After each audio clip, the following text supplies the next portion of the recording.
Here now is Republican Senator Tommy Tuberville from Alabama. Senator, great to see you. Thank you so much for being here.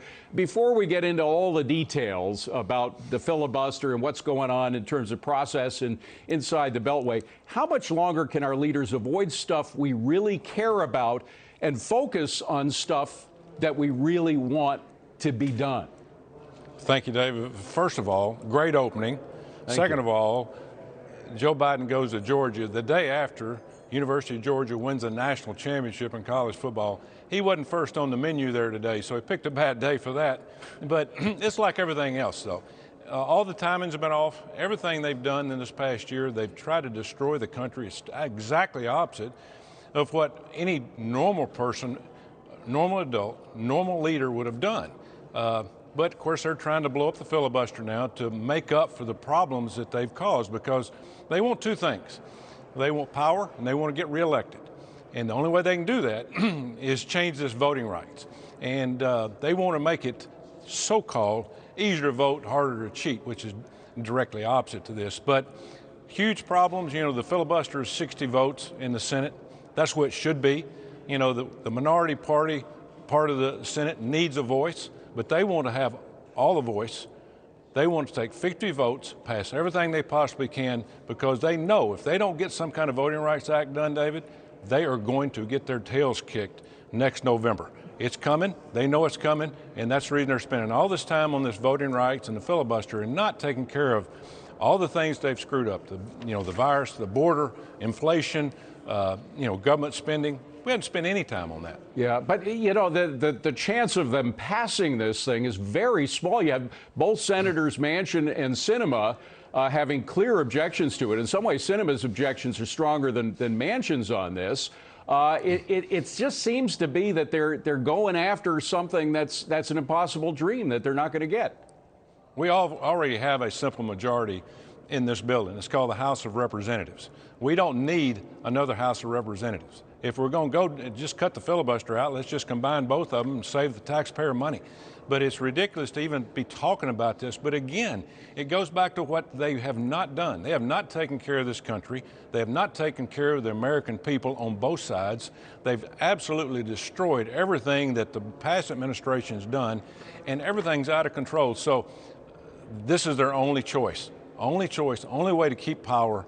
Power over dependency is what I call it. They want power over the people they can take care of, not power over all the people that pay taxes in this country. But, you know, there's a very disturbing part of all this, and that's the rhetoric that the president has been using to push his policy, whatever they are. Voting rights. He's lying about voting rights. Even the Washington Post gave him 4 Pinocchios for his lying about the Georgia voting law, lying about COVID policy, saying that nobody saw this coming, when many researchers around the world saw Omicron coming. And, of course, the biggest lie is the lie about economic policy, suggesting that spending trillions more is going to bring down inflation and a whole lot of other things. That's a very disturbing trend, the way they're trying to sell all this. And they're trying to sell it. And some people are buying into it. But I tell you, back in Alabama where I'm from, people aren't buying into this. You know, I've got 2 young guys that I coached at Auburn University. They started a lab a few years ago. And they told me, by doing 2,000 or 3,000 tests a day on this COVID, they told me back in August, Coach, we got more variants coming. They're coming directly at the American people. Now, if you've got 2 guys that just started a lab that's in the business of doing this, you would think that these leaders, these so-called leaders we have over in the White House, would look into things like this, but they said they had no clue. Come on, what have they done with the money with the test? Yeah. You know, the $150 billion we're supposed to have tests. We should have tests laying all over the ground. That's right. But you can't find a test. But, you know, it's an absolute debacle. They don't know what they're doing. It's out of control. They've lost the people in this country, and they know it. Well, and that's the reason. Yeah, they're worried about voting. They're even losing radicals who are running for office. I mean, Stacey Abrams not wanting to be seen in public with the president or the vice president is extraordinary. We had Newt Gingrich on Fox earlier. He spoke to this point. Let me just play that and get your reaction. Roll tape. I think she realizes that a photo op next to President Biden and Vice President Harris hurts her, it doesn't help her.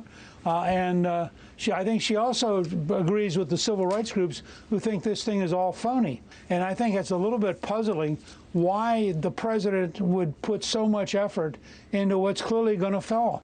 So, Senator, why is the president doing this? I mean, I really have trouble understanding. Senator Schumer, I can understand. He's facing a primary challenge from AOC. He wants to be seen as far to the left as possible. I think that's, even though he knows it'll probably fail, that's why he's pushing it. But why the president?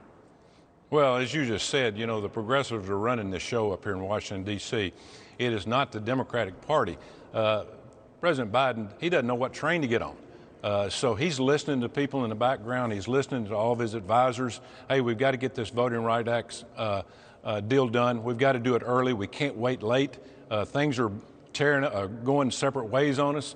We have no control. That's the reason he's doing this. He's doing it so he can help his base. And I think this is the worst direction for President Biden to go. He needs to go out there and help the American people and quit worrying about getting people reelected.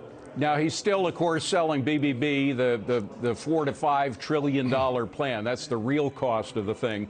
It still has supersizing the IRS in it. They're trying to convince Americans that it would be in their interest to have 87,000 more IRS agents running around despite all the leaks from the IRS, et cetera. Senator Manchin is key to stopping this thing. Is Senator Manchin holding his ground on being against passage of BBB?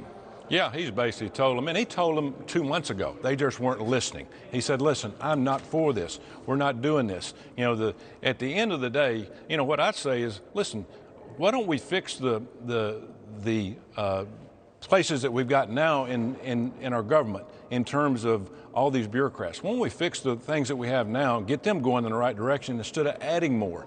But I think Manchin's going to hold. I think Sinema's going to hold. I think they're going to have some more that's going to turn tail and run at the end of the day. We have got money all over this country that we've been printing. We've got to quit printing money. We've got to put people back to work. We've got to get jobs going again, and we've got to get rid of this inflation. It's going to take a while, but they've created a situation, David, that's going to blow up in their face, and they know it. And that's the reason they're preparing for a showdown next November. Yeah, I think you're right on that. Senator Tuberville, what a pleasure to talk to you, Senator. Thank you for coming in. Appreciate it.